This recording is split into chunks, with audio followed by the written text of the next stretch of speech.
The Bay Area's rock station, 107.7 The Bone. You've been around a little while. Been a while, yeah. So, the big thing is obviously you and Igor getting back together after all this time. For people who can't remember or whatever, can you give like a brief synopsis of what happened back then and brought you to now? Yeah, well, I've been playing metal with Igor for a long time. We're Brazilian.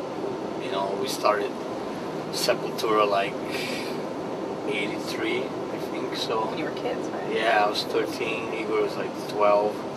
And we did a bunch of albums and got out of Brazil, recorded, toured, blah blah blah. But in '96 we split up for whatever. You know, there's a bunch of crises in the band, whatever. I didn't see him for 10 years. I went and did Soulfly, started a new career with Soulfly, which I'm still doing, you know. And Igor stayed with Sepultura, did all the records, but we meet again, you know, after, I don't know, 10, 12 years. And we made a new record called Inflicted, which is under the name Cavalera Conspiracy. So that's where we are right now. So what made you guys decide to get together and do Cavalera Conspiracy rather than Sepultura? Well, Igor just quit Sepultura when he called me. I was in Europe with Soulfly. And he called me, the first time I talked to him, and he's like, well, I quit Sepultura, I just want to talk to you, be your brother again. I was like, killer, you know, that's awesome. I told him, come to Phoenix, that's where I live. I was doing a Soulfly concert. And so you can come and check out the shows, the Dana show we do one every year. And Igor flew in for that, and I couldn't help. It's like, man, we gotta play something. You know, this crowd's crazy, and they know you're here, and we gotta jam. So we played Roots, and the place went nuts. The entire place was ballistic, and I said to him, man, we should do something, you know. But I realized he just left the band. I mean, there's no way you can do Sepultura, not right now. So I said, let's make something new, you know, brand new music, new name. Go in the studio and just do it.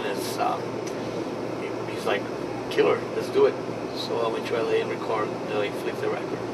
How long did it take to write the record? Because it seemed like it happened like this. It was pretty quick, you know. I have like a lot of the riffs written down, but the actual entirely together came in the studio in LA when we were together. So the whole thing took like 20 days.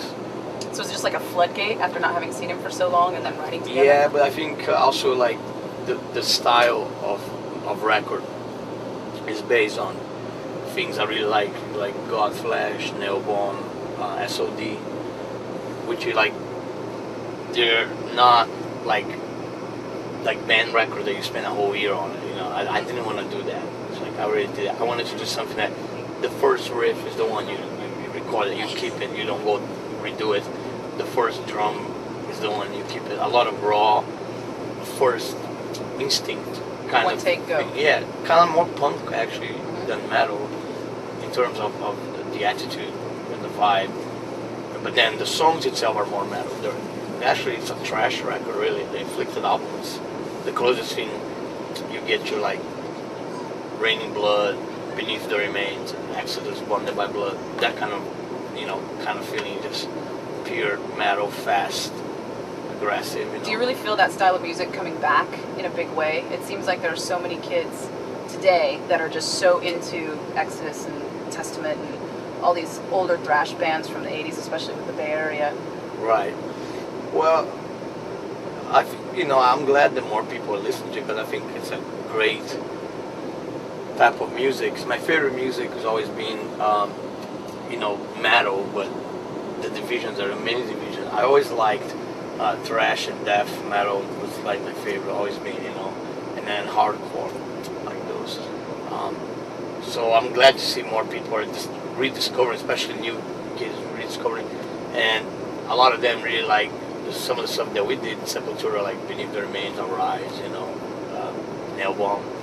Fans come and talk to me about that. We play actually that stuff tonight. I heard. We play old, new, in between, covers, whatever. But I'm glad it's, that didn't die, you know, like some people like thought was that.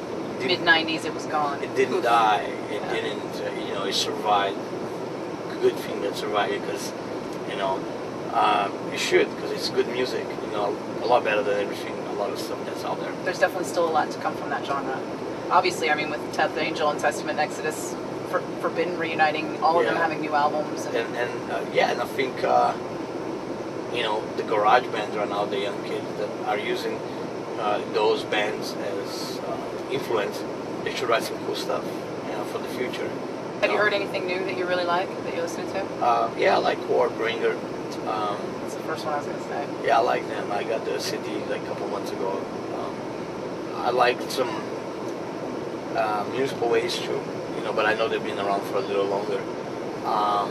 There's a lot of really good Brazilian death metal, black metal too, and they really like the old Sepultura phase, which I always liked it, you know, because it was really f***ed up. It was all like out of tune, you know. Our first record is entirely out of tune, Morbid Visions, and I was always proud of that, because to me that's punk rock, almost, you know, borderline. And metal became a little bit later to me, like too commercial, you know, like kind of like, you know, a lot of the bands lost that edge, you know, that anger, you know. So I'm glad that a lot of these Brazilian kids are going back to that, to those kind of albums and making music right now. So that's cool.